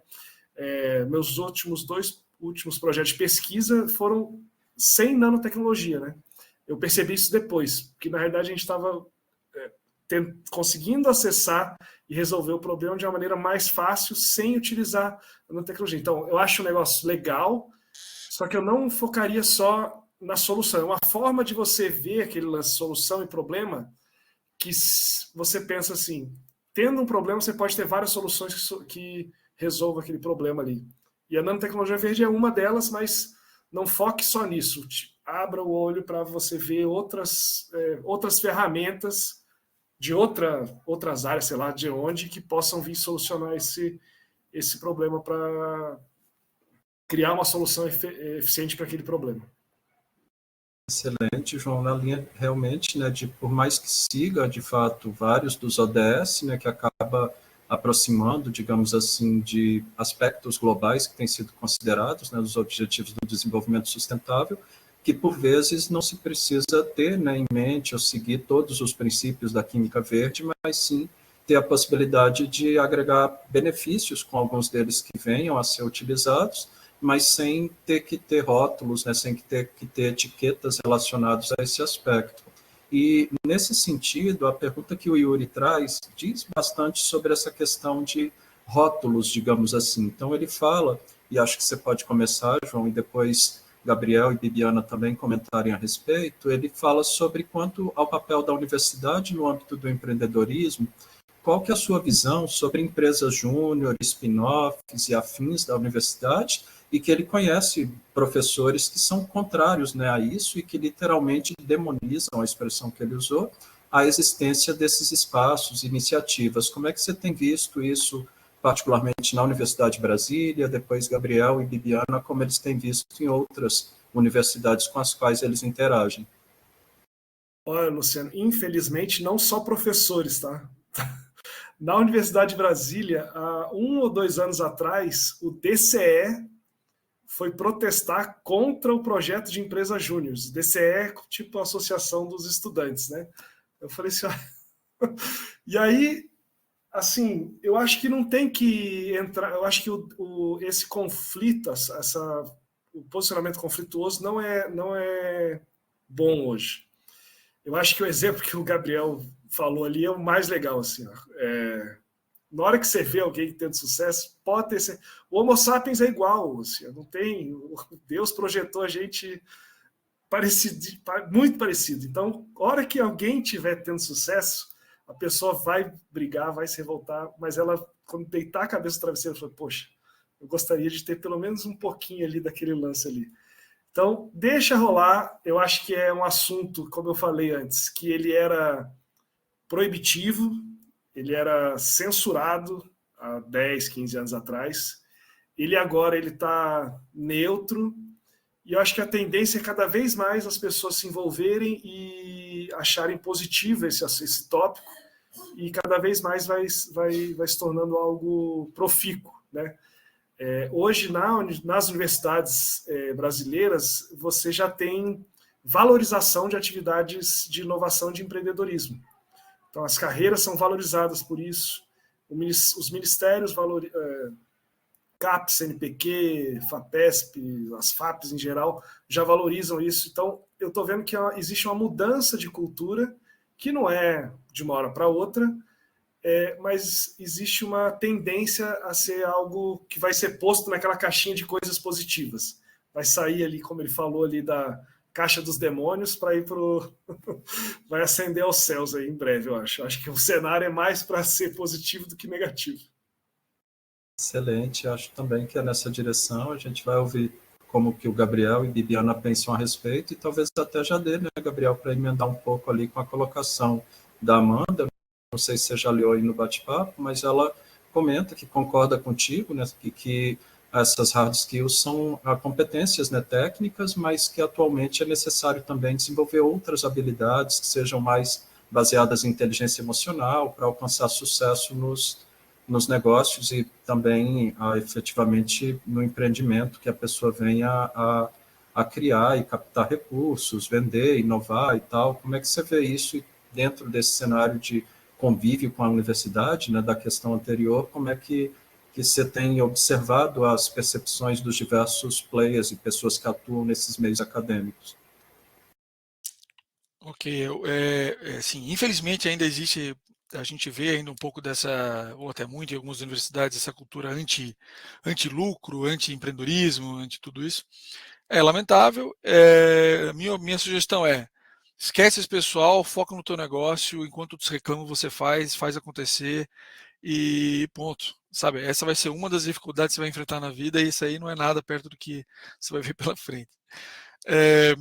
Uma coisa que, só para assim, uma coisa que me marcou muito foi quando eu sou um empreendedor Endeavor, né? Tem uma fundação no Brasil chamada Endeavor, que tem muitos empreendedores, e lá a gente faz mentoria com pessoas com mais experiência, e isso eu recomendo a muitas pessoas aqui, tá? Procurarem eles. Quando eu comecei a conversar com pessoas com muito mais experiência que eu tinha 20 e pouquinhos anos, eu me descabelava e aí entra um pouco no assunto aqui, né, que foi conversado, foi mencionado aqui pela Amanda, eu me descabelava por desafios que eu estava vivendo naquela época. E quando eu conversava com uma pessoa com muito mais experiência, ele fala, não, mas a solução, ele dá uma solução simples, ou ele nem assim, para ele era como se fosse trivial, né? E aí eu ficava impressionado, falei, caraca, como é que pode, né? E aí eles me falaram um negócio que me marcou. Ele falou o seguinte, olha, o problema, ele tem o mesmo tamanho para mim e para você. A única diferença é o seu tamanho com relação ao problema. É o quanto você cresce em experiência, em maturidade, sabe, em experiências que você viveu ao longo dessa trajetória, para você começar, em vez de olhar o problema por baixo, você começar a olhar o problema por cima. Vai chegar uma hora que você está tão maior que esse problema que você nem mais vê ele como um problema. Então, isso é o que a gente adquire com o tempo. Isso não existe solução mágica para isso, mas eu acredito que sim, dá para desenvolver skills que você pode treinar e acelerar esse processo de aprendizado, né? Então, essa foi uma grande sugestão que me deram e que eu comecei a dar mais atenção. Então, isso te mantém mais calmo em períodos de dificuldade. Você fala, cara, calma, o que eu tenho que aprender com isso? Como é que um cara com muita experiência faria? Busca pessoas que tenham passado por isso, porque às vezes você vai ver que, cara, você estava se descabelando por uma coisa que era boba, né? E você perdeu tua paz, tua energia, teve um estresse danado, uma coisa que outra pessoa resolveria com muito mais tranquilidade. Maravilha, bem nessa direção mesmo, né? A forma de perceber aquilo, perceber o tamanho da encrenca ou não, às vezes não é uma encrenca, é uma oportunidade, muitas vezes a gente pensa em situações unidirecionalmente, e aí eu chamo isso inclusive de ter empatia, de pensar o outro lado, por que ele está tendo certa postura, e isso vai de encontro, acredito, e já te passando a bola junto nessa questão. E mais a próxima, Bibiana, que é a da Amanda, já que você tinha citado os NITs, né, na universidade e tal, um pouquinho antes, que diz respeito à questão da gestão de propriedade intelectual ser feita pelos NITs e que, por lá, pelo menos na instituição onde ela está, elas são muito rigorosas a favor da universidade, não em prol de crescer ambos os lados, né, tanto de uma startup, de um empreendedor, e da própria universidade, a universidade ter a percepção de que o sucesso daquela inovação acaba sendo também o sucesso da universidade. Como é que você pensa isso nesse cenário, e ainda trazendo um pouco daquela questão dessa situação, algumas vezes conflituosa, mas que, na verdade, deveria ser pactuosa em prol de desenvolver as ações, as inovações, efetivamente? Maravilha. Com certeza as universidades elas têm um papel bastante relevante, né, em querer estimular ou não os diferentes caminhos, né, dos seus alunos. Assim, eu até a primeira, vou chamar, aproximação que eu tive com o universo do empreendedorismo foi a partir de um programa que a universidade que eu estava, que é a Universidade Federal do Rio Grande do Sul, tinha, que era a Maratona do Empreendedorismo. Então foi meu primeiro contato, assim, foi muito bacana, que abriu os horizontes, né? Me trouxe realmente contato com outras pessoas, né? Formas de pensar, né? Então, eu vejo como é importante esses programas, assim como ter empresas júniores, né? De cada uma das áreas, ou até combinado. Isso é realmente muito importante. E quando a gente fala, ok, queremos, então, desenvolver um projeto em conjunto com a universidade e tem regras rigorosas, para mim cai muito naquele ponto que eu trouxe de, se os dois lados querem, a gente acha uma forma de flexibilizar, né? E infelizmente, se a universidade não flexibilizar ao lado da empresa, né, não conseguir encontrar esse meio do caminho, talvez a gente tenha que buscar por outras opções, né? A gente sabe que hoje as universidades também precisam ter esse ponto do meio do caminho, né? De como que eu me torno atrativo também para ser contratado como um centro de pesquisa e desenvolvimento. Então, talvez eu entendo o lado de querer proteger o seu desenvolvimento intelectual, mas também não adianta nada esse desenvolvimento intelectual não chegar no mercado, se esse é um dos grandes objetivos também das pesquisas, assim. Então, eu sei que é super sensível, né, discutir quais são os direitos, né, num momento em que as pesquisas talvez nem iniciaram, estão em desenvolvimento. Mas esse meio do caminho, ele é importante sentar e conversar, né? Não adianta também ter só um único modelo de contrato, né? Eu acho que tem que ter essa discussão, essa conversa, encontrar como viabilizar, né? E que seja justo e positivo para os dois lados, porque quando é ganha-ganha, realmente as relações fluem muito melhor.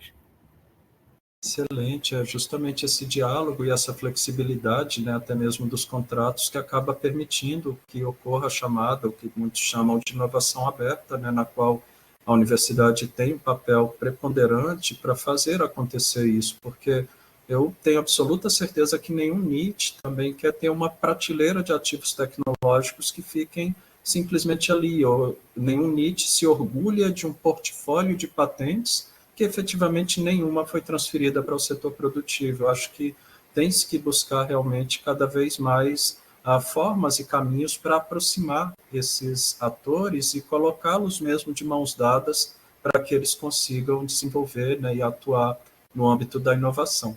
E nesse sentido, a Amanda refere-se a algo ali diretamente relacionado a mim, e parabenizando, né, sobre aquilo que a gente tem desenvolvido relacionado à nanotecnologia verde no país, e eu agradeço, Amanda, pelo reconhecimento, mas eu costumo sempre dizer que, efetivamente, tenho me tornado cada vez mais um semeador de ideias.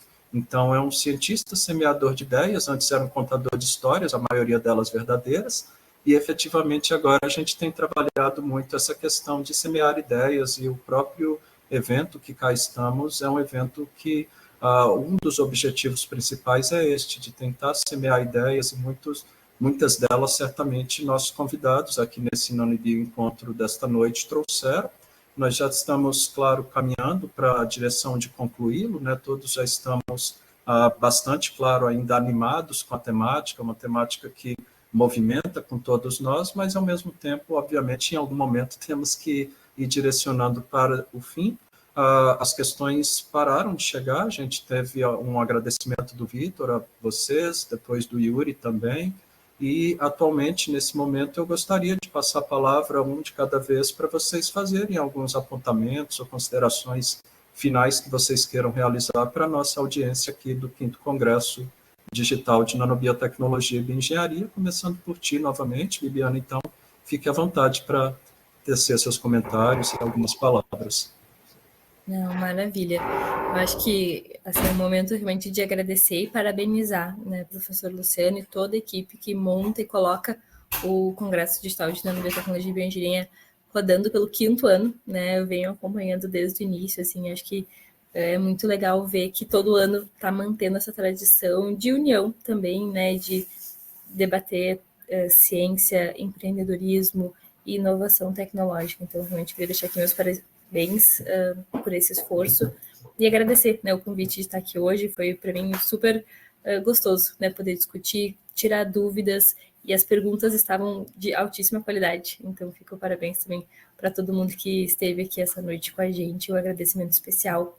Quem quiser, né, seguir trocando ideia, tiver alguma dúvida, me chamem. Eu sou muito mais ativa no LinkedIn, né? Só colocar Bibiana Mate. Vai ser sempre um prazer a gente seguir conversando e trocando ideias. Muito obrigado, Bibiana. Novamente agradecemos em nome do CDNB pelo apoio que a Núcleo Vidro tem oferecido, né, para a nossa campanha CDNB Solidário, e efetivamente é fundamental, né, ter pessoas como vocês e como você que traz visões, percepções, valores e até mesmo experiências que agregam para as pessoas que participam desse evento, que na sua 5ª edição já soma mais de 20 mil participantes que se inscreveram em todas essas edições. Passo agora a palavra para ti, Gabriel, você tecer seus últimos comentários também nesta nossa roda de conversa. Bom, primeiro eu te agradecer, Luciano, pelo convite, agradecer aos demais, a Bibiana e o João Paulo também. Excelente troca de conversas aqui, excelentes perguntas do time que está participando aqui até esse horário, né? Já quase 20 para as 9 já, então acho que a conversa estava boa. Para finalizar, mais uma vez, talvez passando uma mensagem aqui de incentivo a quem quer empreender. Eu acho que o mundo precisa de pessoas assim. Acho que a gente tem muito potencial ainda nesse país, e eu acho que hoje o cientista ainda tem muito dessa cultura de virar um pesquisador e aí ter esse mundo acadêmico, ou vai para uma instituição pública de pesquisa. E tem uma alternativa que é você empreender, montar seu próprio negócio e levar essa tua solução para a sociedade, né? Então, eu acho que o primeiro ponto é incentivo ao empreendedorismo. E a boa notícia é o seguinte: não tem área melhor para empreender do que isso aí hoje, tá? Essa é uma área que vai crescer demais nos próximos anos. Tenham muita persistência, busquem aconselhamentos, sejam críticos, não se apaixonem pela tecnologia cegamente, vejam se ela tem aqueles critérios que eu falei para vocês, a chance de sucesso vai ser maior, tá? E, pessoal, no empreendedorismo, você nunca perde, porque ou você ganha ou você aprende. Você nunca perde, tá? Excelente, muito obrigado, Gabriel. Certamente são ensinamentos, né, que todos vão levar no coração, de preferência no cérebro também, para que efetivamente possam fazer bom uso, né, dessas dicas, ideias, informações que têm sido transmitidas por ti, por todos os nossos convidados aqui presentes. E te agradeço também, João Paulo, pelo pronto aceite, né, de estar aqui conosco e trazer todas as contribuições. Então, fique à vontade para trazer aqui com sua filha os últimos comentários que você tem para essa nossa mesa redonda. Bom, então, obrigado aí, Luciano, o Gabriel, a Bibiana, toda a turma aí que estava presente aí. Eu acho que uma forma, assim, de estimular, né, e de desenvolver esse tipo de de comportamentos dentro da gente, é ficar falando com as outras pessoas sobre isso, assim, sabe? E, tipo, quando você tiver uma ideia, tenta espalhar essa ideia para as pessoas, que as pessoas vão... Olha, dificilmente a gente vai ter uma ideia genial na primeira tentativa. Então, vai quebrando essa ideia, vai quebrando, vai testando ela. Depois que você tiver humilhado com ela ali, você volta e vai indo para frente. Que aí eu acho que vai lapidando e vai aprimorando. E frequentar ambientes onde tem esse assunto, sabe? Toda cidade hoje tem esses eventos aí, com esses nomes em inglês aí, meetup, sei lá o quê, esses eventos do empreendedorismo. Vai lá, aqui tem uns cafés que o pessoal se reúne aqui para trocar ideia sobre isso, aqui em Brasília. Então, eu acho que é frequentar esse ambiente e conversar com as pessoas que são mais próximas desse assunto. Acho que é por aí.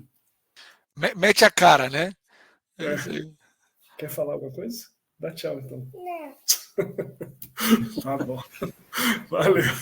Valeu, muito obrigado mesmo, João. Essa questão, né, da perseverança e da resiliência que é intrínseco e tem que ser intrínseco a todo empreendedor, né? Então, acho que essas mensagens que vocês deixaram para todos os nossos aqui participantes certamente vão mexer com eles, vão movimentar algo neles, e eu não tenho dúvidas que daqui a alguns anos vocês vão ver um deles aqui, empreendedor de um bi, e efetivamente vão estar orgulhosos, ou vocês vão estar orgulhosos de ter contribuído um pouquinho com essa jornada, né, que iniciada por talvez alguns deles aqui.